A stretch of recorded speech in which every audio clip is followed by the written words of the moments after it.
Hello बच्चों, आज मैं बात कर रहा हूँ जेई एडवांस 2011 का क्वेश्चन है जो मोमेंट ऑफ इनर्शिया से लिया गया है।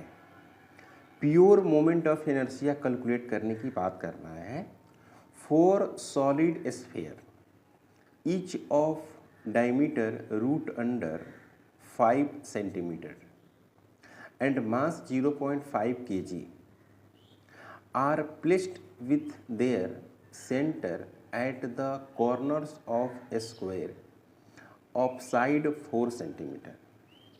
The moment of inertia of the system about the diagonal of the square is n into 10 to the power minus 4 kg meter square.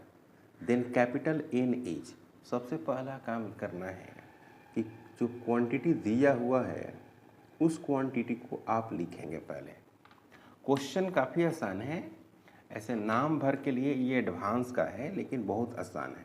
पहली बात कि जो डायमीटर है स्फीयर का वो दिया हुआ है,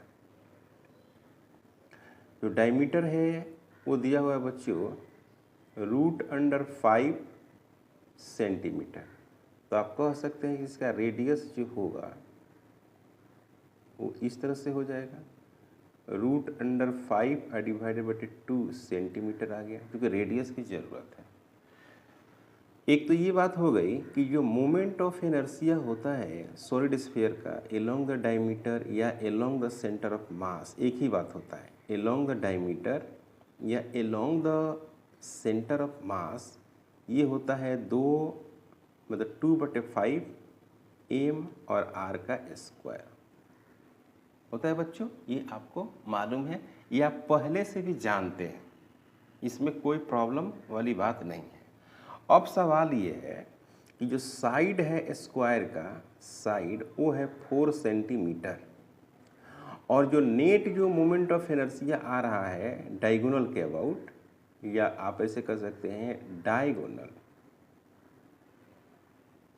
वो आ रहा है बच्चों n into 10 to the power minus 4 kg metre square. तो n का वैल्यू क्या होगा ये मालूम करना है। तो अगर हम एक डायग्राम बनाएं इस तरह से एक स्क्वायर बनाते हैं,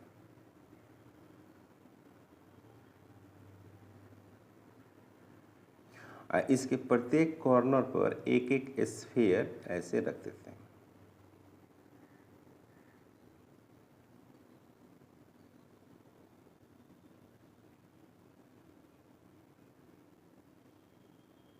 ऐसे स्फीयर रख दिया और सवाल ये है कि आपको इसके डायगोनल के अबाउट इधर से ऐसे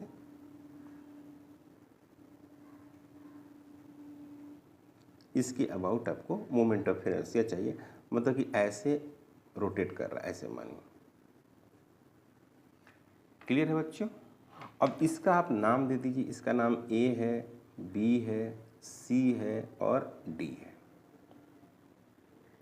और ये साइड जो है, ये वाला जो साइड है वो कितना है 4 सेंटीमीटर। कहाँ से है? सेंटर ऑफ मास से। ये ऐसे साइड हो गया। रेडियस आपको मालूम है। तो एक तो बात हुई कि ये आपको निकालना पड़ेगा। ये देखो डायगोनल परपेंडिकुलर एक्सिस, तो ये पूरा डायगोनल कितना होगा आपको मालूम है 4, मतलब कि ये साइड है 4√2 होगा।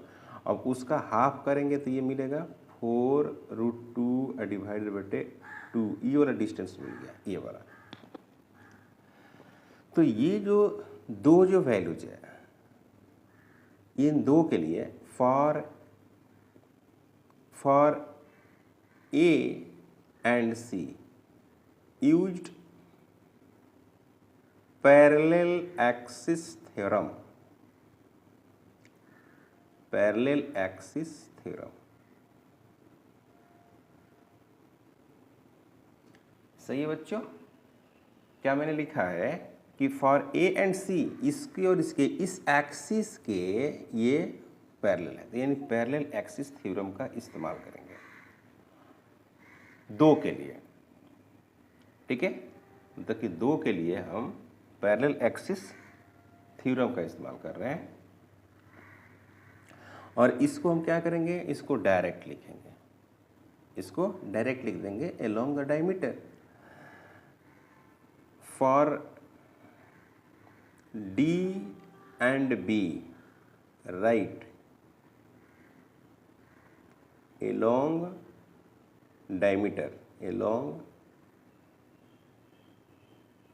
diameter or centre of mass, या तो सेंटर ऑफ मास से लिखिए या along द डायमीटर से लिखिए।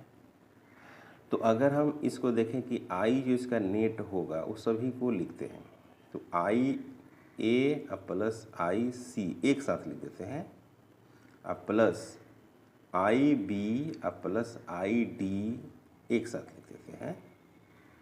ये दोनों को एक साथ लिखे और इस दोनों को एक साथ लिख दिए। तो अब यहाँ पर अगर सोल्व करेंगे इसको तो क्या होगा बच्चों, आई नेट, ध्यान दीजिएगा, आई नेट इज इक्वल टू आई ए, तो आई ए यही है, आई ए, इसको क्या लिखेंगे, इसका मोमेंट ऑफ इनर्शिया अपना कितना होगा, इसका मोमेंट ऑफ इनर्शिया,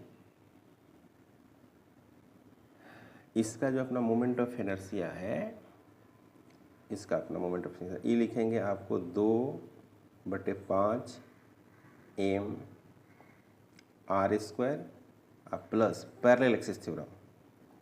तो क्या लिखेंगे पैरेलल एक्सिस थ्योरम में एम डी का स्क्वायर, और ये कितने हैं 1 2, तो यहाँ पर 2 से मल्टीप्लाई कर दिया। सही है बच्चों। इसमें देखिए इन दोनों के लिए तो कुछ करना ही नहीं है, डायरेक्ट लिखना है 2/5 एम और आर का स्क्वायर, और ये कितने हैं, ये भी 2 है। अब यहाँ पर डी क्या है, तो अब डी तो देख ही रहे क्या है, डी है प्यारे बच्चों, डी कितना है, तो डी है 4√2 डिवाइडेड बटे 2। रेडियस कितना है, तो रेडियस आपको मालूम है, रेडियस आपको √5 डिवाइडेड बटे 2 सेंटीमीटर, ये भी सेंटीमीटर में ही है, ये भी सेंटीमीटर, सब सेंटीमीटर में है, सभी को वैल्यू सेंटीमीटर में है। इसको पूरा सोल्व करेंगे तो क्या मिलेगा, I net is equal to 4 हो जाएगा, यहाँ पर 4 डिवाइडेड बटे 5 M R square plus 2 M D का square plus 4/5 M R square, इसको मल्टीप्लाई किया, ये वाला जुट जाएगा, तो ये होगा 8/5 एम आर का square plus 2 M into D का square. I net equal to 8/5 यहाँ रख दिया मैंने, ओके। मास का वैल्यूज कितना है, मास का वैल्यू देखो क्वेश्चन में दिया हुआ 0.5 kg, कितना बच्चों 0.5 kg, तो यहाँ पर लिखेंगे 0.5। रेडियस ये है √5 डिवाइडेड बटे 2 इसका स्क्वायर इंटू 10⁻⁻4 प्लस यहाँ पर हो गया 2, मास का वैल्यू 0.5 इंटू डी का वैल्यू ये रहा, ये, तो यहाँ पर लिखेंगे 4√2 डिवाइडेड बटे 2 इसका स्क्वायर इंटू 10⁻⁻4। क्लियर है, इसको सोल्व करिए। तो आई नेट इज इक्वल टू पहले तो इसको सोल्व करेंगे तो ऐसा मिलेगा, देखिए 0.5 है, ठीक है, 0.5 और 10⁻⁻4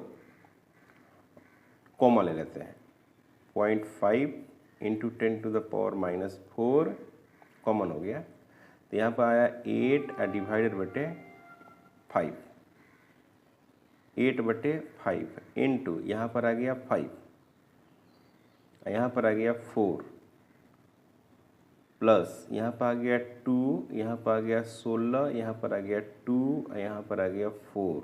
इसको सोल्व किया तो केजी और मीटर का स्क्वायर, ये आंसर आया, इतना आया वैल्यूज, ओके। अब इसको सोल्व करेंगे तो ये और ये कैंसिल हो रहा है, फिर यहाँ से ये कैंसिल हो रहा है, फिर ये कैंसिल हो रहा है, 2 बच रहा है यहाँ पर, 0.5 इंटू 10⁻⁻4 यहाँ पर बचेगा बच्चों 2 और यहाँ पर बचेगा 16, तो ये हो जाएगा बच्चों 18। तो 0.5 into 18 into 10 to the power -4 kg metre का square. Again I net is equal to मिलेगा 18.5, 9 हो जाएगा into 10 to the power -4 kg metre का स्क्वायर। और अकॉर्डिंग टू क्वेश्चन के अनुसार आई नेट क्या दिया है बच्चों, ये देखो आई नेट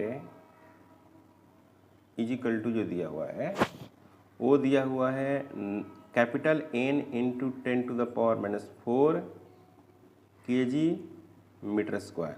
तो ये वाला और ये वाला बराबर हो जाएगा, तो 9 into 10 to the power -4 is equal to N into 10 to the power -4, ये और ये कैंसिल हो गया, तो N इज इक्वल टू कितना हो गया 9 और यही हो गया आंसर।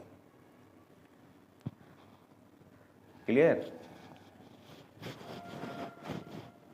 No doubt. काफ़ी इम्पॉर्टेंट क्वेश्चन है और क्वेश्चन आसान है बच्चों, आप इसको कठिन क्वेश्चन नहीं कर सकते। क्लियर है? चैनल पर अगर आप नए हैं प्लीज़ सब्सक्राइब करें, शेयर करें। Thank you.